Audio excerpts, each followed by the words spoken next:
परिसरातील बातम्या आणि ताज्या घडामोडींसाठी आत्ताच लढवय्या रोखोक या आपल्या यूट्यूब चॅनलला सबस्क्राईब करा। पनवेल महानगरपालिका क्षेत्रामध्ये पहिल्यांदाच सर्वात मोठ्या गृहप्रकल्पाचा भूमिपूजन सोहळा पार पडला। तळोजा पेठाली या ठिकाणी केनी सिटीच्या माध्यमातून भव्य असा गृहप्रकल्प उभारण्यात येत आहे। या प्रकल्पाचे सर्वेसर्वा माजी नगरसेवक हरेश केनी व केनी कुटुंबियांच्या एकजुटीतून सर्व शेतकऱ्यांना एकत्र घेऊन हा गृहप्रकल्प राबवण्यात येत आहे। यासाठी पनवेलचे आयुक्त गणेश देशमुख यांचं प्रमुख मार्गदर्शन व मोलाचं सहकार्य लाभल्याचे हरेश केनी यांनी सांगितले। या कार्यक्रमाला राज्याचे बांधकाम मंत्री रवींद्र चव्हाण यांच्या प्रमुख उपस्थितीत हा सोहळा पार पडला। यावेळी पनवेलचे आमदार प्रशांत ठाकूर यांच्यासह माजी सभागृह नेते परेश ठाकूर अनेक राजकीय मान्यवर या कार्यक्रमाला उपस्थित होते। सर्वसामान्यांना गोरगरिबांना खिशाला परवडतील असे घरे आम्ही उपलब्ध करून देणार असल्याचे यावेळी हरेश केनी यांनी बोलताना सांगितले। यावेळी राज्याचे बांधकाम मंत्री नामदार रवींद्र चव्हाण यांनी हरेश केनींच्या या प्रकल्पाला भरभरून शुभेच्छा दिल्या। बोला भारत माता की जय, भारत माता की जय, वंदे मातरम, वंदे मातरम।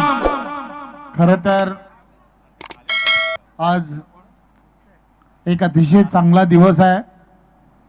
आमचे मित्र हरीश केणीजी यांचा आज वाढदिवस आहे आणि आजच्या या वाढदिवसाच्या निमित्ताने मी माझ्या वतीने आणि माझ्या परिवाराच्या वतीने भारतीय जनता पार्टीच्या वतीने मी त्यांना आणि त्याला खूप खूप चांगलं आयुष्य लाभो। आज या प्रकल्पाच्या उद्घाटनाला खरं तर पूर्ण वेळ देण्याचं ठरवलं होतं, परंतु एक महत्त्वाचा कार्यक्रम नागपूरला दुपारी असल्यामुळे थोडंसं कार्यक्रमाच्या वेळेमध्ये बदल करण्याची विनंती हरीशला केली आणि त्यांनी ती मान्य केली। खरं तर मी त्याची दिलगिरी व्यक्त करतो आणि आज ह्या कार्यक्रमाला मला उपस्थित राहता आलं त्याबद्दल मी मला स्वतःलाही भाग्यवान समजतो। मी गेली अनेक वर्ष करतोय ठाणे जिल्ह्यामधील असणारे भूमिपुत्रांबरोबर अनेक वेळेला अनेक विषयांबद्दल त्यांच्याबरोबर चर्चा होत असते। असे संबंध बऱ्याच जणांबरोबर प्रस्थापित झाले तरी चर्चा करत असताना हे समजवण्याचा प्रयत्न करत असतो तरी करायला हवं, मध्ये बदल होतो मला माहित नाही। आज समाधान याचं आहे त्यांच्याबरोबरच्या असणाऱ्या सर्व सहकाऱ्यांनी स्वतःची जागा स्वतः डेव्हलप करतायत। हे जेव्हा मला कळलं तेव्हा मी त्यांना म्हटलं की जेव्हा कधी कार्यक्रम कराल त्या कार्यक्रमाला मिळेल। सर्व गोष्टी किती सोप्या असतात, पाऊल टाकणं फार गरजेचं असतं। मी बऱ्याच वेळेला अशा सर्व चर्चा करत असताना हे माझा जो अनुभव आहे तो अनुभव मी थोडासा शेअर करणार आहे की मी जिथे जिथे जायचो, जे जे माझे समाजाचे मित्र आहेत हरीश सारखे, सहजपणे त्याच्याशी चर्चा केल्यानंतर ते सहजपणे गप्पा मारता मारता म्हणायचे डिपॉझिट किती आणि ऑन किती। हे या सगळ्या गोष्टी ज्या आहेत याला कुठेतरी थांबवणं अत्यंत गरजेचं आहे आणि हरीश आणि त्यांच्या बरोबरच्या असणाऱ्या या सर्वांनी आज हा उचललेलं पाऊल जे आहे याला साथ देणं अत्यंत गरजेचं आहे। याला साथ यासाठी दिली गेली पाहिजे की आज आपण सर्वांनी असा विचार करायला पाहिजे की एखादा कोणीतरी तरुण आपल्यापैकी असणारा एखादा तरुण ज्या वेळेला पुढे येतोय तर त्याला प्रशासन म्हणून शासन म्हणून जी मदत हवी आहे ती मदत करणं अपेक्षित असतं। आदरणीय प्रशांत ठाकूरजी रामशेठजी यांनी सर्वांनी त्यामध्ये त्यांना आवश्यक असणारी मदत केलीच, आयुक्तांनी सुद्धा त्यांना आवश्यक असणारे सर्व विषय मार्ग कसे होतील यासाठी प्रयत्न केला आहे. परंतु यानंतरची जबाबदारी आपली आहे. आपण असा प्रयत्न करायला हवा की हा व्यवसाय आणि वृद्धिंगत होण्यासाठी काय आवश्यक आहे, तर यासाठी आवश्यक आहे की तुम्हाला आम्हाला सर्वांना ओकल होणं अत्यंत गरजेचं आहे. तुम्हाला आम्हाला सर्वांना लोकांपर्यंत हे पसरवलं पाहिजे. आपण आपल्या लोकांना हे सांगितलं पाहिजे की केनी सिटी ही भविष्यात जी होते आहे ती अत्यंत चांगली होते आहे. भविष्यात ही आपल्या सर्वांसाठी एक आदर्श उदाहरण असणार आहे.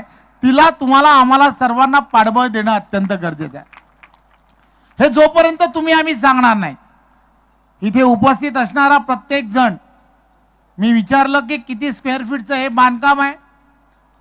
तुम्ही आणि आम्ही सर्वांनी जर विचार केला, तुमचे आमचे सर्वांचे परिचयाचे अनेक जण की ज्यांना स्वतःचं घर घ्यायचं असतं, स्वतःची इन्व्हेस्टमेंट करायची असते, स्वतःला कुठेतरी एखादा व्यावसायिक गाळा घ्यायचा असतो, अशा प्रत्येकाला फक्त आपण सांगितलं पाहिजे, विश्वास दिला पाहिजे की होय, हे जे संकुल होतं आहे हे संकुल 100% अधिकृत आहे, कॉर्पोरेशननी त्याला पूर्ण परवानग्या दिल्या आहेत, हे सर्व पटवून देणं अत्यंत गरजेचं आहे.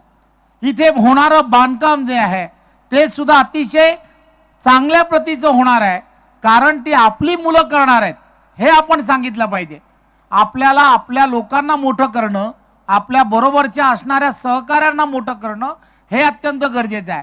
आणि हे जोपर्यंत आपण करणार नाही तोपर्यंत अशी जी मुलं की जी असा विचार करतायत की उद्या आम्हाला सर्वांना या सगळ्या गोष्टींमध्ये एक पाठबळाची जी गरज लागते, ती गरज तुम्ही आणि आम्ही सर्वच देऊ शकतो. त्यामुळे मला खात्री आहे की आज या कामाची सुरुवात केली आहे. येणाऱ्या काळामध्ये यांनी आता 12 एकरमध्ये हा प्रोजेक्ट सुरू केला आहे. त्यांच्या प्रोजेक्टमध्ये अजूनही त्यांच्याबरोबर अजून सहकारी की जे जोडले जाणार आहेत, की ते वाट पाहत आहेत की तुम्ही आम्ही सर्वांनी मिळून काम करायला हवं. मला खात्री आहे की इथेच याच रस्त्याने पुढे गेल्यानंतर मोठमोठे कॉम्प्लेक्स उभे राहिलेत. हे कॉम्प्लेक्स आमच्याच मित्रांचे आहेत, परंतु हे सर्व कॉम्प्लेक्स ज्या दिवशी त्यांचं ओपनिंग होतं त्या दिवशी त्यांच्या बुकिंगसाठी मोठ्या मोठ्या रांगा लागतात. आज ही रांग जरी लागत नसेल तरी सुद्धा आपण या सगळ्या गोष्टीची दखल घेणं येणाऱ्या काळामध्ये गरजेचं आहे. त्यामुळे ही केनी सिटी येणाऱ्या काळामध्ये एक आदर्श उदाहरण या शहरासाठी आणि या जिल्ह्यासाठी असणं अत्यंत गरजेचं आहे. काही भूमिपुत्रांनी एकत्र येऊन हे जे पाऊल उचललं आहे, हे पाऊल अत्यंत महत्त्वाचं आणि एक दिशा देणारं असं हे पाऊल आहे असं मला वाटतं. मी माझ्यातर्फे नक्कीच या सगळ्या प्रकल्पाला खूप खूप शुभेच्छा देतो. आपणही सर्वांनी या प्रकल्पाला शुभेच्छा द्या. आपला सर्वांचा कार्यक्रम आपण असाच चालू ठेवा. मला एका कार्यक्रमाला पुढे जायचं आहे, त्यामुळे मी आपल्या सर्वांची दिलगिरी व्यक्त करतो आणि सर्व या डायरेक्टर्सना आणि त्याच्या बरोबरच्या असणाऱ्या सर्व सहकाऱ्यांना खूप खूप शुभेच्छा देतो. जय हिंद, जय महाराष्ट्र. केनी सिटीच्या डायरेक्टरांचं अभिनंदन करतो. हा प्रोजेक्ट म्हणजे शेतकऱ्यांनी स्वतःसाठी केलेला प्रोजेक्ट आहे. त्यामुळे या शुभेच्छा देण्यासाठी राज्याचे बांधकाम मंत्री महोदय, सन्माननीय आमदार महोदय, त्याचबद्दल बरोबर विविध राजकीय पक्षांचे म्हणजे सर्व पक्ष, यामध्ये कुठलाही एक पक्ष असणे त्यांचे विविध प्रतिनिधी पदाधिकारी इथे उपस्थित राहिलेत आणि प्रशासनाच्या सुद्धा शुभेच्छा द्यायला मिळाल्या आहे. ही संकल्पना प्रशासनाने मांडली आणि शेतकरी म्हणून यांनी स्वीकारली, याबद्दल माझ्या त्यांना खूप शुभेच्छा आहेत. नवी मुंबई एअरपोर्टच्या उद्घाटनानंतर किंवा आता जे काही प्रस्तावित झालेलं आहे ही बाब विचारात घेता हा परिसर मोठ्या प्रमाणावर विकसित होणार आहे आणि विकासाची फळं शेतकऱ्यांच्या घरापर्यंत पोहोचली पाहिजेत, हीच यामागची सद्भाव आहे. तर नजीकच्या काळामध्ये हा प्रोजेक्ट नक्कीच लवकर पूर्ण होईल आणि मोठा होईल अशी शुभेच्छा देतो.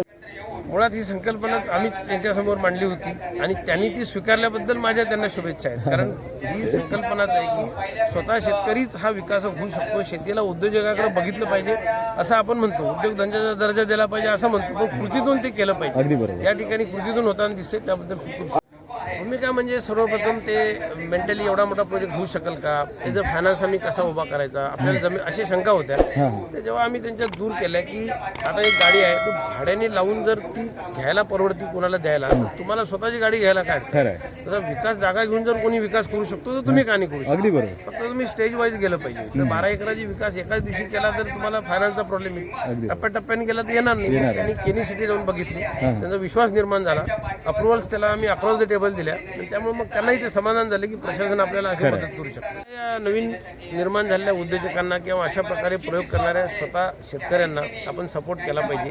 त्याची लिगॅलिटी बघून तुम्ही तुमच्या घराचं स्वप्न पूर्ण केलं पाहिजे. धन्यवाद. या ठिकाणी आमच्या केनी परिवाराने जे भूमिपुत्रांचा याच्या अगोदर मगरपट्ट्यात झालेला आहे, त्याच्या मागे राजकीय ताकद होती. परंतु या ठिकाणी आमचे सर्व शेतकरी एकत्र येऊन केनी परिवाराच्या आत्ताचा जो आमचा प्रोजेक्ट आहे त्याच्यात 7 एकर अधिक 5 म्हणजे 12 एकरचा हा आमचा प्रोजेक्ट आहे. याच्यात अंदाजे 7 एकरमध्ये आम्ही 1500 फ्लॅट 1 BHK आणि 2 BHK 100 ते 150 झाले आहेत, आणि आणखी एक 5 एकर आम्हाला ॲड झाले. त्याच्यात एक मला वाटतं 1000 1 BHK 2 BHK आणि 100 शॉप्स त्याच्यात उपलब्ध होते. या मराठी बांधकाम व्यावसायिक म्हणून एक आगरी भूमिपुत्र म्हणून तुम्ही कसं चॅलेंजिंग कसं आहे हे काम तुमच्यासाठी काय सांगा? या ठिकाणी जमीन आमची आहे. या ठिकाणी जोही कोणी म्हणजे ते मालवाडी असो, गुरुवादी असो किंवा देशभरात कुठलाही व्यक्ती असो, या ठिकाणी जेव्हा बांधकाम व्यवसाय करण्यासाठी येतो त्यावेळी पहिलं जी त्यांना इन्व्हेस्ट करायला लागतं ती जमिनीला. मुळात जमीनच आम्हाला फुकट आहे, आमची वाडवडिलांची जमीन आहे. त्यामुळे नक्कीच आमचे जे गृहप्रकल्पामध्ये 1 BHK 2 BHK जे फ्लॅट्स असतील ते इतर जे उद्योजक आहेत त्यांच्यापेक्षा कमी किमतीत आणि एकदा चांगल्या दर्जाचे आम्ही इथे जे तुम्हाला उपलब्ध करून देणार आहोत फ्लॅट्स, ते चांगल्या दर्जाचे फ्लॅट्स देणार आहोत. पनवेलचे आयुक्त गणेश देशमुख यांना तुम्ही दिवा पाटील असा उल्लेख मागच्या पण तुम्ही पत्रकार परिषदेत केला होता. नेमका आयुक्त साहेबांचं नेमकं या प्रकल्पाला कशी मदत लागली? कारण या प्रकल्पाचा जो आपण बोलले स्वर्गीय दिवा पाटलांनी ज्या प्रकारे 12.5% जे आमचे सिडकोमध्ये जे प्रकल्प असतात त्यांच्या उपकार केल्याने 12.5% मिळाले, त्याच पद्धतीने या ठिकाणी आयुक्तांच्या कृपेने आमच्या केरी बांधव किंवा या परिसरात तुम्ही म्हणा, कारण सिडको ज्यावेळी जमीन घेतो त्याच्यामधून 12.5% म्हणजे 90 गुंठ एकरामागे मला तर 3.5 गुंठे, आणि या ठिकाणी आम्हाला 100% जमीन आमची 1 एकर जमीन असली तर आम्हाला 100% तिथे आम्ही त्याचा उपभोग घेऊ शकतो. रोड गेला तर त्याच्या TDR स्वरूपात मिळतो, आणि आयुक्तांचा यासाठी आम्ही तिथे स्वर्गीय दिवा पाटलांच्या साहेबांची बरोबरी आम्ही आमच्या केनी परिवारातर्फे केलेली आहे. कारण त्यांच्यामुळे त्यांनी पूर्ण झोकून आम्हाला या ठिकाणी मदत केलेली आहे. या ठिकाणी 24 ते 30 मीटरचे रस्ते महापालिकेमधून मंजूर केलेले आहेत. त्यांचा पूर्ण स्टाफ, मग तिथे इंगविरे साहेब असू दे, त्यांचे नगर विकासचे आपले कवाडे मॅडम असू दे, कोरे साहेब असू दे, उद्धार साहेब असू दे, शिंदे साहेब, पूर्ण टीम आमच्या शेतकऱ्यासोबत वर्षभर ठेवली. म्हणजे ज्या ज्या अडचणी येतील, कारण परवानगी तर पूर्ण महापालिकेच आम्हाला देणार आहेत, मग पूर्ण परवानगीला त्यांनी सहकार्य केला. या ठिकाणी मूलभूत आमचा विषय येतो, कारण एक परवानगी 1 ते 1.5 एकरची काढायची झाली तर आम्हाला साधारण 3 ते 4 कोटी खर्च आहे. त्याच ठिकाणी पैसा कसा उभा करायचा त्यासाठी, कारण शेतकरी पहिली सुरुवात येतो तर तुम्ही पैसा कसा उभा करणार, जमिनीतून तुमचा पैसा उपलब्ध होईल, आणि हा पैसा तुम्ही जर इन्व्हेस्ट केला तर आज आम्हाला एक 1.5 एकरची आम्हाला शिशी मिळाली आहे. 1.5 एकरची शिशी म्हणजे आमच्याकडे 100 ते 125 कोटीचे आशेष आमच्याजवळ तयार झालेले आहेत. याच्या माध्यमातून आमचा जो 7 आणि 12 एकर पुढचे आहे, नक्कीच आम्ही हळूहळू त्या म्हणजे स्वराज्याची स्थापना ज्यावेळी छत्रपती शिवाजी महाराजांनी केली, तोरणा हा पहिला गट घेतला, त्याच्यात धनसाठा सापडला. तसंच आम्ही ह्या प्रोजेक्टला महत्त्वाची गोष्ट म्हणजे आमचे जे आर्किटेक्ट आहेत अतुल म्हात्रे, त्यांनी एकदम स्वराज्य छत्रपती शिवाजी महाराजांची जी मेघदंबरी आहे केनी सिटीवर तशी आशीर्वाद कधी, आणि माझे वाढदिवस नेहमी दरवर्षीप्रमाणे छत्रपती शिवाजी महाराजांच्या किल्ल्यावर होणार होते, आणि यावर्षी आम्ही वाढदिवस घरा इथं केला, परंतु मी या ज्या प्रोजेक्टचं नाव आहे तिथं या तोरणा दिला. जसा स्वराज्याला जसा तोरणा मिळाला तसं शेतकऱ्यांना या ठिकाणी सुरुवात तोरणामधूनच होणार, म्हणून आम्ही या पहिल्या प्रोजेक्टचं नाव तोरणा देऊ. आणि या तोरणामधून जसे महाराजांना धनसाठा सापडला तसाच आम्हाला या तोरणामधून 100 ते 125 कोटी धनसाठा सापडेल. आणि पुढचे जे आमचे प्रोजेक्ट असतील त्याला जे स्वराज्याचे किल्ले आहेत, मग शिवनेरी असो, राजगड असो, रायगड असो, तशा प्रकारे आम्ही या प्रोजेक्टला पुढचे प्रोजेक्टला आमचे नामकरण असणार आहे. यांनी सिटीचं आहे ते नियोजन केलेलं आहे आणि खरोखर त्यांचा असलेला उत्साह, त्यांचा असलेला अभ्यास आणि त्यांची तयारी ही पाहता ही सिटी ही नक्कीच यशस्वी होऊ शकेल आणि याचा आदर्श हा सर्वजण घेऊन मग आतापर्यंत पनवेल उरण ह्या सर्व क्षेत्रामध्ये जेवीचं पीक आलेलं आहे आणि जेवीच्या मधून मग सध्या कित्येक वेळा आपण पाहतो की प्रोजेक्ट हे बिल्डर हे अर्धवट सोडून देतात आणि त्याच्यामुळे मग सध्या बदनाम मात्र कोण होतो, तो डेव्हलपर होतो. म्हणजे सध्या जो डेव्हलप करून घेणारा आहे तो बदनाम